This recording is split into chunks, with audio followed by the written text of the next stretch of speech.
Mais on ne laisse pas le temps à ce même Dieu qui nous a donné cette Bible de nous orienter. On n'a pas dit qu'on ajoute à la Bible, mais on a plutôt demandé à ce que nos oreilles soient ouvertes pour écouter Dieu qui nous a donné la Bible.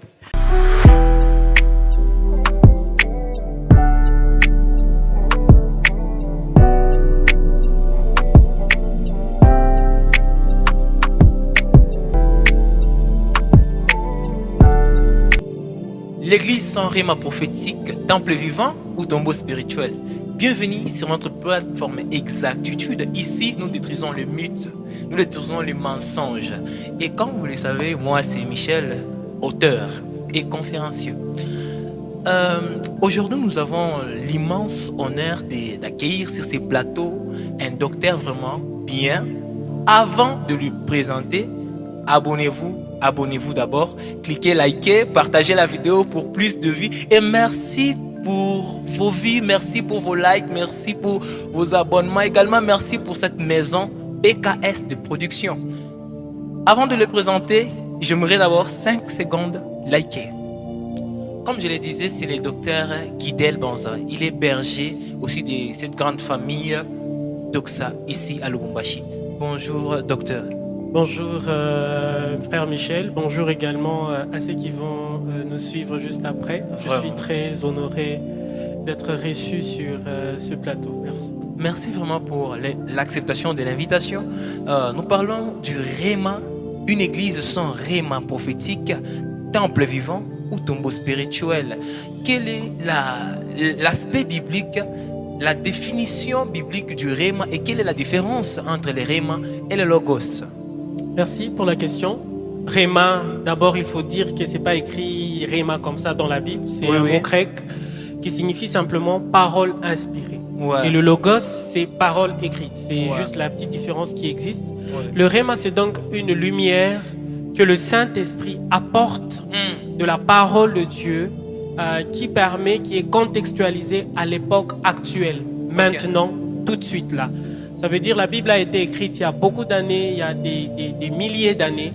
Et par la grâce du Saint-Esprit, il peut nous donner une orientation qui s'adapte à notre vécu actuel. C'est ça le rhéma. Alors, docteur Guidel Banza, une église peut-elle être doctrinalement correcte, mais spirituellement miouette? Une église doctrinalement correcte, mais spirituellement miouette, je dis oui. Nous sommes dans des églises où nous voulons nous baser, c'est vrai, sur la parole de Dieu, mais on ne laisse pas le temps à ce même Dieu qui nous a donné cette Bible de nous orienter. On n'a pas dit qu'on ajoute à la Bible, mais on a plutôt demandé à ce que nos oreilles soient ouvertes pour écouter Dieu qui nous a donné la Bible. La Bible n'est pas un livre de philosophie ou de médecine, mais c'est un livre qui doit nous orienter, qui doit nous guider, qui doit nous réconforter.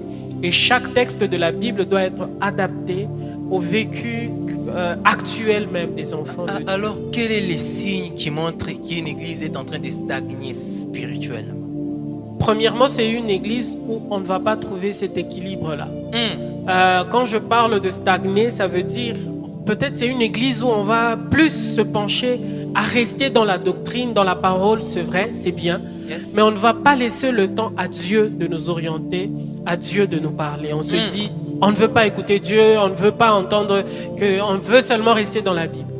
Mais de l'autre côté aussi, c'est une église où on essaye de donner des enseignements, des révélations, mais en ne s'appuyant pas sur la parole de Dieu. Donc une église morte, c'est une église où cet équilibre entre la parole de Dieu et Dieu qui nous donne cette orientation même n'est pas vraiment respecté. Alors, dans cette même église, quelle est la conséquence dans une église dont on ne laisse pas cette libre cours au rhéma prophétique? Je pense plutôt que la faute aussi incombe aux responsables de nos églises. Conserver la doctrine, c'est fondamental. La doctrine, c'est un ensemble d'enseignements propres à une religion, ou ici spécialement nous chrétiens, c'est un ensemble d'enseignements appropriés qui s'adaptent à la parole de Dieu. De là, nous ne devons pas être restreints à même que Dieu qui nous a donné cette Bible, nous disant Seigneur, tu ne peux pas parler, nous restons seulement Bible, nous restons. Je pense qu'il y a un problème. Une église équilibrée, comme je disais tout à l'heure, c'est une église où nous restons sur la parole de Dieu, mais c'est aussi une église où nous restons ouverts aux orientations et à la direction que le Saint-Esprit nous donne. Alors, je prends d'abord un cas personnel d'une personne. Parce que nous voyons des personnes qui sont zélées dans l'église, des personnes qui sont de touche à tout. Alors, peut-on être actif, très actif même, dans l'église, mais spirituellement mort? C'est ce que j'essaie de dire. Vous savez, le Rhéma et le Logos s'appliquent à toutes les églises. Nous ne sommes pas que des êtres comme ça, mais nous sommes d'abord des êtres spirituels. Oui. La spiritualité a une place importante dans l'église. Vraiment. On n'est pas là que comme à retenir la Bible comme un livre d'histoire ou à marcher selon les normes établies dans l'église, mais nous devons laisser la place à la spiritualité, au Saint-Esprit de parler, de nous orienter, de nous aiguiser. La place... L'église doit retrouver aussi les bases. À un moment, doit dire, Seigneur, Dieu a aussi à nous dire. Il y a des choses que Dieu a aussi à me dire. Il y a des choses que Dieu a aussi comme orientation à nous donner. Et en allant dans cet angle, docteur, nous voyons aujourd'hui presque les leaderships étouffent les rimes. Beaucoup de jeunes se plaignent, disant que non, il y a cette manque de paroles révélées. Parfois, il veut s'exprimer, mais on leur impose certaines restrictions, certains règlements, certaines barrières qui étouffent les rimes. Comment est-ce que vous pouvez vous adresser aussi au leadership pour ne pas étouffer les rimes? Moi, je pense qu'un leader qui ne doivent pas être seulement prêts à censurer, mais ils doivent aussi être d'abord des personnes spirituelles.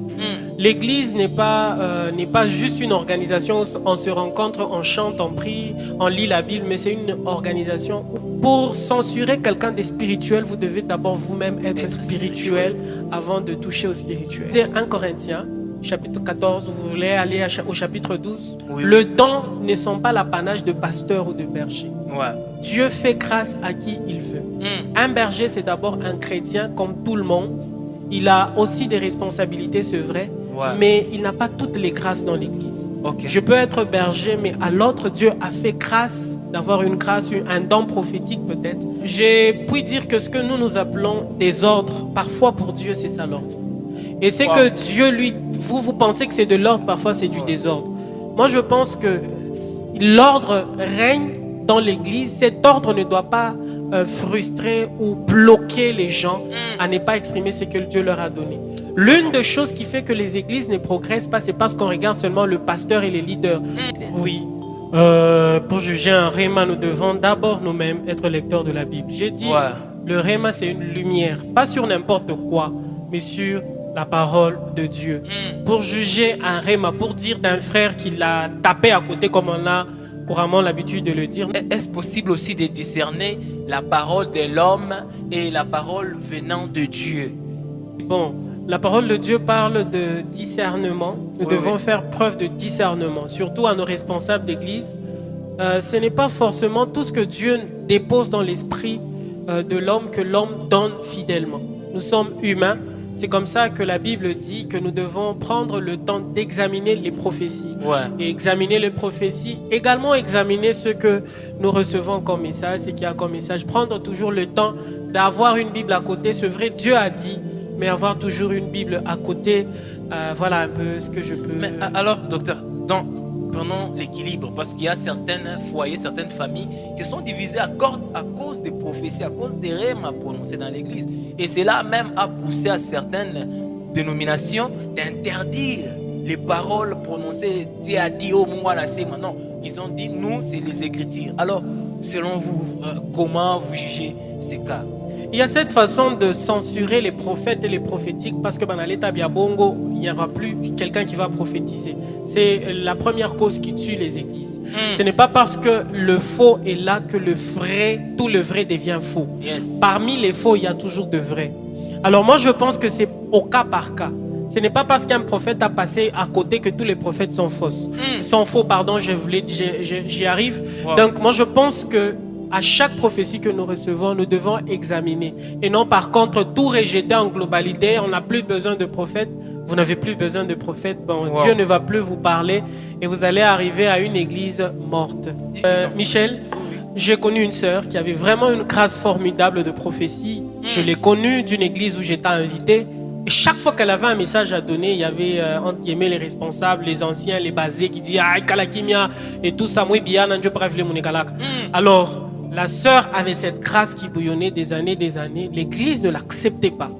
Alors il s'avère que je ne sais pas dire heureusement ou malheureusement, mais elle est quand même quitté cette assemblée pour aller quelque part. Et actuellement, je vous parle, elle les prophétise, elle travaille, le Saint-Esprit l'utilise ailleurs. Yes. Pour dire que quand vous étouffez les grâces, vous perdez quelque chose dans l'église. Ok. Prenez plutôt le temps d'orienter, de recadrer. N'écartez pas, ne rejetez pas ce que Dieu vous a donné comme bénédiction dans l'église.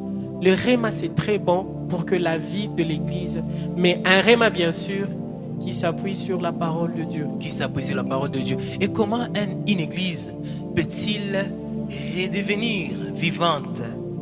Quel conseil donnez-vous aux églises? Si je peux parler, ma petite personne, c'est que nous devons trouver l'équilibre entre le réma et bien sûr la parole de Dieu. Oui, oui. Un prophète qui passe devant qui dit Mouzazia Konjo Mouloji, je pense que c'est l'ignorance de la parole de Dieu qui pousse certains prophètes à aller là-bas.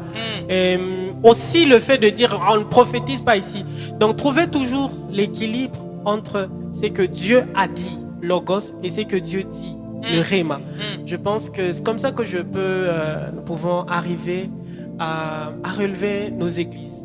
Vraiment. Également, merci beaucoup, docteur, pour cette partage si enrichissante.